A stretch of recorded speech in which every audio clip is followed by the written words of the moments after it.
Gerakan Non-Blok (GNB) lahir sebagai respons negara-negara berkembang terhadap rivalitas dua kekuatan besar dunia pada era Perang Dingin. Prinsip netralitas dianggap sebagai jalan aman untuk menjaga kedaulatan dan menghindari keterlibatan konflik global. Namun, dalam dinamika geopolitik kontemporer yang semakin kompleks dan multipolar, posisi non-blok tidak selalu menjamin keamanan dan kesejahteraan negara. Berbagai bahaya dan tantangan yang dihadapi negara non-blok, mulai dari tekanan geopolitik, ketergantungan ekonomi, lemahnya posisi tawar internasional, hingga risiko terjebak menjadi arena konflik kepentingan global. Non-blok, geopolitik, kedaulatan negara, politik internasional, ketergantungan ekonomi. Konsep negara non-blok muncul pada pertengahan abad ke-20, dipelopori oleh negara-negara seperti India, Yugoslavia, Mesir, Indonesia, dan Ghana. Tujuan utamanya adalah menjaga kemerdekaan politik serta menghindari dominasi blok Barat, Amerika Serikat, dan blok Timur, Uni Soviet. Namun, dunia pasca Perang Dingin telah berubah secara signifikan. Konflik global kini tidak lagi berbentuk dua blok ideologis yang jelas, melainkan persaingan ekonomi, teknologi, militer, dan pengaruh budaya antar kekuatan besar. Dalam konteks ini, posisi non-blok tidak selalu bersifat aman, bahkan berpotensi menimbulkan kerugian strategis bagi negara yang menganutnya. Konsep negara non-blok adalah negara yang secara resmi tidak berpihak atau tidak terikat aliansi militer dengan kekuatan besar dunia. Prinsip utamanya meliputi menjaga kedaulatan nasional, tidak terlibat konflik militer global, mengutamakan kerja sama damai dan diplomasi, menolak dominasi politik dan ekonomi asing. Secara ideal, non-blok mencerminkan kebebasan politik. Namun dalam praktiknya, netralitas seringkali bersifat semu. Negara non-blok sering menjadi sasaran tekanan dari kekuatan global yang berkepentingan memperluas pengaruhnya.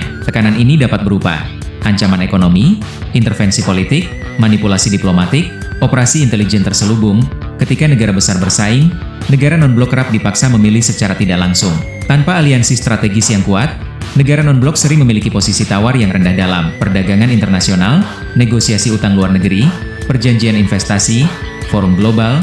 Akibatnya, kebijakan luar negeri menjadi reaktif, bukan proaktif. Meskipun mengklaim netral secara politik, banyak negara non-blok bergantung pada investasi asing, bantuan luar negeri, impor teknologi dan energi. Ketergantungan ini membuka celah intervensi ekonomi yang pada akhirnya berpengaruh pada kedaulatan politik. Sejarah menunjukkan bahwa negara non-blok sering dijadikan medan konflik tidak langsung, proxy war. Ketika negara besar enggan berperang secara terbuka, negara netral justru menjadi korban instabilitas, kudeta, atau konflik internal yang dipicu kepentingan luar. Di era globalisasi, netralitas absolut hampir mustahil. Keputusan ekonomi, teknologi, dan keamanan selalu memiliki implikasi politik. Negara non-blok sering terjebak dalam ilusi netralitas, padahal secara de facto telah berpihak melalui kerja sama militer terbatas, proyek infrastruktur strategis, ketergantungan pasar ekspor.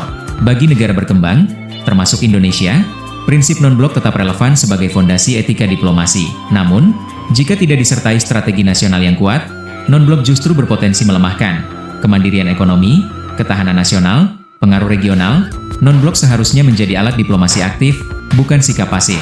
Menjadi negara non-blok bukanlah kesalahan strategis, namun juga bukan jaminan keamanan dan kesejahteraan. Bahaya utama negara non-blok terletak pada lemahnya posisi tawar, ketergantungan ekonomi, dan risiko menjadi objek kepentingan kekuatan besar.